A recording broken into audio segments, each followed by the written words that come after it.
लोकराज्य पार्टीची मुंबई कार्यकारिणी बैठक गोवंडी येथे आयोजित करण्यात आली होती। या महत्त्वपूर्ण बैठकीत पक्षाचे प्रमुख नेते, कार्यकर्ते आणि पदाधिकारी मोठ्या संख्येने उपस्थित होते। आगामी महाराष्ट्र विधानसभा निवडणुकीच्या पार्श्वभूमीवर या बैठकीचे आयोजन करण्यात आले होते, ज्यामध्ये 52 विधानसभा मतदारसंघात लक्ष केंद्रित करून रणनीती तयार करण्यात आली। बैठकीदरम्यान पक्षाच्या पदाधिकाऱ्यांची नवीन नियुक्ती करण्यात आली, त्यामुळे पक्ष संघटनेच्या बळकटीकरणाला चालना मिळाली। कार्यक्रमात प्रमुख मान्यवरांनी आणि अतिथींचे औपचारिक स्वागत करण्यात आले, त्यांना पुष्पगुच्छ देऊन सन्मानित केले गेले।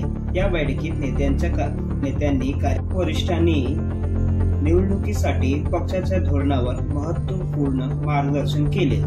कार्यकर्त्यांमध्ये जोश आणि एकजूट निर्माण करण्यावर भर देण्यात आला, ज्यामुळे आगामी निवडणुकीत लोकराज्य पार्टी चांगली कामगिरी करेल असा विश्वास व्यक्त करण्यात आला।